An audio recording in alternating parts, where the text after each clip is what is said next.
کہ ذہنوں کی مخالفت کا سامنا کرنا پڑا ہے۔ یاد رکھیے، جس نے کبھی غلطی نہیں کی اس نے کبھی کچھ نیا نہیں کیا، یا اس نے کبھی نیا کرنے کی کوشش ہی نہیں کی۔ اس لیے نظریہ بنانے اور نظریہ پیش کرنے میں کبھی بخل سے کام نہ لیجیے گا۔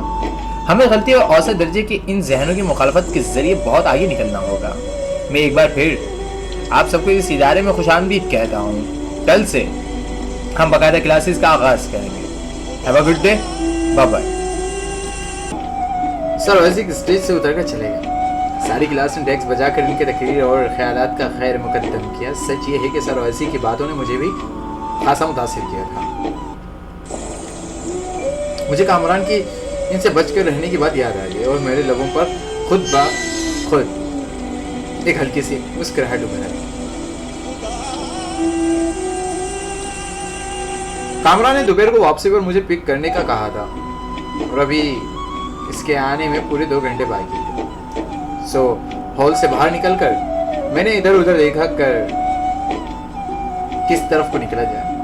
پھر میری نظر دور پڑے ان بینچز پر گئی جو یونیورسٹی کے درمیان سے گزرتی لہر کے کنارے تھوڑے تھوڑے فاصلوں پر لگائے گئے تھے۔ اس طرف آبی پرندوں کے خول بھی موجود تھے جوڑتے ہوئے آتے دریا کنارے بیٹھے اسٹاف اور دیگر طالب علموں کے ہاتھوں پھینکی گئی اپنی مخصوص خوراک کو چلتے پھرتے اڑا جاتے، لے کر اڑ جاتے۔ کچھ ہی دیر بعد ایک بوڑھا شخص سر پر ہیڈ پہنے لمبے سے اور کوٹ اور مفلر میں ملبوس آہستہ آہستہ چلتا ہوا اس طرف آ پہنچا۔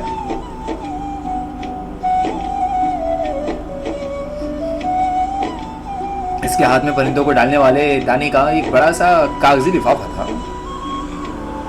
اس نے کچھ ہی دیر میں مٹھیاں بھر بھر کر دانے پرندوں کی طرف اچھال کر وہ لفافہ خالی کر دیا اور اسے قریب بنے ہوئے کچرا دان میں ڈال دیا۔ پھر اس کی نظر مجھ پر پڑ گئی اور میری طرف چلا آیا اور ہاتھ بڑھا کر بولا، جوز، کیا تم نئے آنے والے طالب علم میں سے ایک ہو؟ میں نے اس کا بڑا ہوا ہاتھ تھام لیا۔ ہاں، حماد، فرسٹ سیمسٹر معاشیات۔ اس نے گرم جوشی سے مجھ سے ہاتھ ملایا اور مسکرایا تو بولا، اوہ آئی سی، لیکن ینگ مین تم یہاں تنہا کیوں بیٹھے ہو؟ کیا سینئر اسٹوڈنٹس کی رینکنگ سے ڈرتے ہو؟ میں بھی مسکرایا، نہیں، مجھے ڈر صرف اپنے آپ سے لگتا ہے، لیکن اس وقت میں خود اپنے آپ سے کچھ باتیں کرنا چاہتا تھا، اس لیے اس طرف آ بیٹھا۔ جوزف نے دلچسپی سے میری طرف دیکھا۔ خوب، اپنے آپ سے باتیں؟ بھائی، اس ملاقات کی طرف اپنا دھیان ہی نہیں کیا کبھی، خود سے خود کی ملاقات۔ میں نے کھسک کر اس کے لیے تختے پر جگہ بنا دی۔ جوزف بیٹھ گیا۔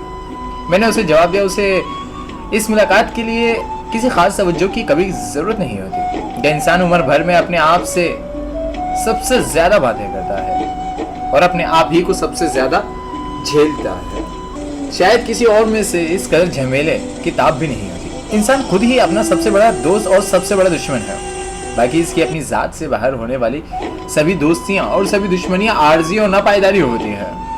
جو غور سے میری طرف دیکھ رہا تھا، خود سے بہت ناراض لگتے ہو، یہ تلخی بلا وجہ تو ہو نہیں سکتی۔